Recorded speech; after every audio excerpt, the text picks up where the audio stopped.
सा गांव है जिसका नाम है रामपुर। बहुत ही प्यारा और सुंदर सा गांव है। वहाँ रामू रहता है। रामू अपनी छोटी सी झोपड़ी में अपनी माँ के साथ रहता है। रामू गरीब था पर दिल का इतना अच्छा कि हर किसी की मदद कर देता था। लोग उसकी इसी नेकदिली का फायदा उठाते थे। रामू, लकड़ियाँ तो मुझे बेच दो, तुम्हारा भी गुजारा हो जाएगा। ठीक है रिया भाभी, आप लकड़ियाँ ले लो, मैं अपने लिए और ले आऊंगा। रामू खुश हो गया और उसने हाँ कर दी। उसने सोचा इसके बदले पैसे मिल जाएंगे, लेकिन हुआ उल्टा। रिया ने रामू को पैसों के बदले थोड़ी सी कच्ची सब्जियां दे दी। रामू अपने मन में सोचने लगा, मैंने तो पैसे की उम्मीद की थी पर मिला तो बस धोखा।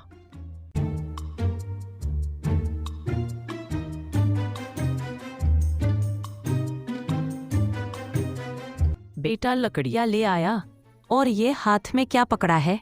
अम्मा, लकड़ियाँ तो लाया था पर रास्ते में रिया भाभी ने मांगी तो मैंने उन्हें बेच दी। मुझे लगा कुछ पैसे मिल जाएंगे, पर उसके बदले उन्होंने सब्जियां डालकर दे दी। बेटा, तू भी कब समझदार होगा? इतना बड़ा हो गया है, फिर भी लोग आज भी तुझे बेवकूफ बना लेते हैं। चलो कोई बात नहीं, मैं तुझे खाना डालकर देती हूँ। थोड़ा समझदार बन बेटा, मेरे बाद तेरा क्या होगा?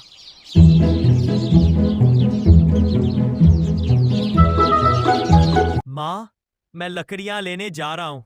आप अपना ध्यान रखना और खाना खा लेना। शाम को मिलते हैं। ठीक है बेटा, ध्यान रखना तू भी अपना, और थोड़ा समझदारी से काम करना। लोगों की बातों में मत आना। ठीक है माँ, आप चिंता मत करना, मैं संभल कर रहूंगा और किसी की बातों में नहीं आऊंगा।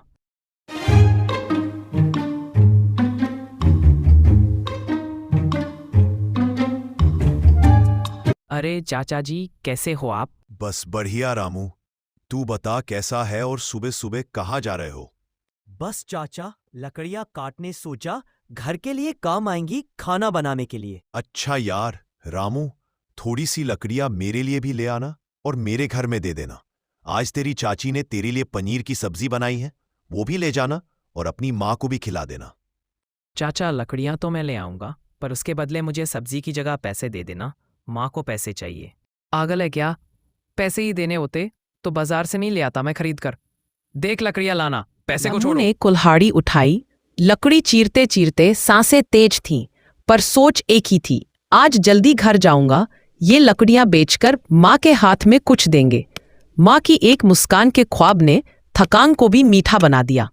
आज के लिए बहुत हुआ, जरा सांस ले लूं, थोड़ा आराम कर लूं, फिर घर जाकर खाना खाऊंगा, ताकत जुटाऊंगा और निकल पड़ूंगा लकड़ियां बेचने। रामू अकेला बैठा सोचने लगा, यार काश मैं पढ़ा लिखा होता, कोई अच्छा काम करता, अपनी माँ को थोड़ी खुशियां दे पाता। हे भगवान, कुछ तो कर दो ताकि मैं भी मेहनत से कुछ बन सकूं, माँ के चेहरे पर मुस्कान ला सकूं। इतने में सामने से एक बूढ़ी अम्मा चलते हुए आई।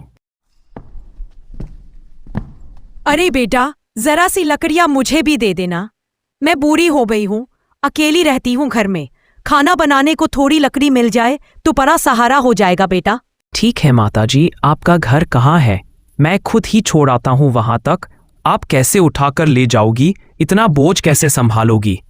रामू ने लकड़ियां सिर पर टिकाईं और चुपचाप अम्मा के पीछे पीछे चलने लगा। हर कदम में प्यार और संभाल झलक रहा था। बेटा, मैं तेरे लिए पानी लेकर आती हूँ। शुक्र है कि तूने लकड़ियां दे दी, वरना कौन करता है आजकल इतना। नहीं अम्मा, पानी तो मैंने पी लिया। आप अकेली रहती हैं, अगर आगे कभी किसी मदद की जरूरत पड़े तो मुझे बता देना। आप भी मेरी माँ की तरह हो।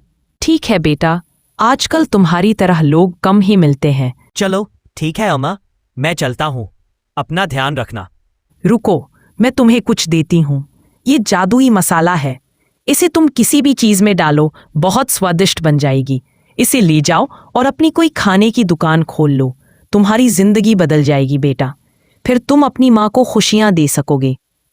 रामू मसाला लेकर घर आते आते सोचता है, क्या सच में ऐसा हो सकता है या अम्मा ने मुझे पागल बना दिया? खैर, घर जाकर मैं अपनी अम्मा से इसके बारे में पूछता हूँ। आ गया बेटा तू, और ये क्या लाया है आज अपने साथ? अम्मा ने मुस्कुराते हुए पूछा। माँ, आज जब मैं घर आ रहा था ना, रास्ते में एक बूढ़ी अम्मा मिली। उसने मुझसे लकड़ियाँ मांगी, बेचारी अकेली रहती थी। तो जाते जाते उसने ये मसाला मुझे दे दिया और बोली, ये जादुई मसाला है, इससे जो भी बना लोगे वो सब बिक जाएगा। ऐसा होता नहीं, पर बेटा क्यों ना तू अपना ढाबा खोल ले। तेरे पापा की तो दुकान थी, वो भी यही काम करते थे और 2 पैसे भी कमा लेते थे। तो क्यों ना बेटा तू भी अपना ढाबा खोल ले, माँ ने प्यार भरे स्वर में कहा। रामू ने मसाले को हाथ में थामते हुए धीरे से कहा, ठीक है माँ, मैं आजमा कर देखूंगा।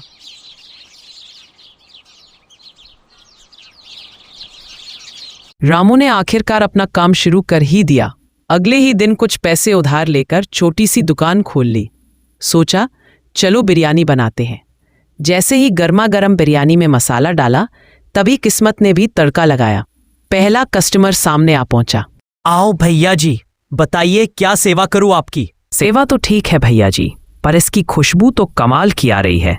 मुंह में तो पानी ही आ गया रे। जरा 1 प्लेट डालकर खिला दो, खुशबू तो लाजवाब है। ठीक है भैया जी, आप बस आराम से बैठो, मैं अभी डालता हूँ गर्मा गर्म बिरयानी। कस्टमर बैठ जाता है और बिरयानी का मजा लेने लगता है।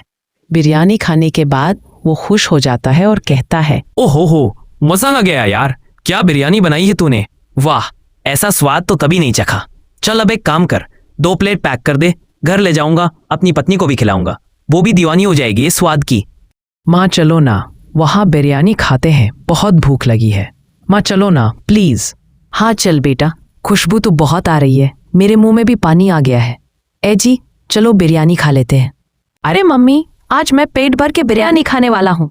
यार इतनी खुशबू आ रही है कि मुंह में पानी आ गया। अंकल जल्दी ले आओ। हाँ बेटा खा लो, तू मेरा लाडला बेटा है, जितनी खानी है उतनी खा लो। अरे वाह, आज तो मजा आ गया, बिरयानी खा के पेट भर गया मेरे तो। भैया 2 प्लेट पैक कर दो, आपका नाम बहुत सुना है, सोचा घर ले जाऊं। ये आप लोगों का प्यार है भैया जी, शुक्रिया आप सबका। देखते ही देखते रामू के पास कस्टमरों की लाइन लगने लगी। रामू की बिरयानी बहुत फेमस हो गई। अब रामू अपनी माँ के लिए चीजें ला सकता था, उन्हें पैसे दे सकता था। रामू की माँ बहुत खुश थी और रामू अपनी माँ को खुश देखकर खुद भी बहुत खुश था। ऐसे ही मेहनत करते करते रामू ने अपने लिए एक बड़ा घर बना लिया और शादी करके अपनी फैमिली के साथ खुशी खुशी रहने लगा। एक दिन रामू को याद आया उस बूढ़ी अम्मा का। अगले ही दिन रामू उस बूढ़ी अम्मा से मिलने चला गया, लेकिन वहां उसे कोई नहीं मिला। ना बूढ़ी अम्मा थी, ना उसका घर। तभी रामू को एक आवाज सुनाई दी, हे रामू, ये तेरे अच्छे कर्मों का फल है, तो हमेशा ऐसा ही रहना और लोगों के लिए अच्छा करते रहना।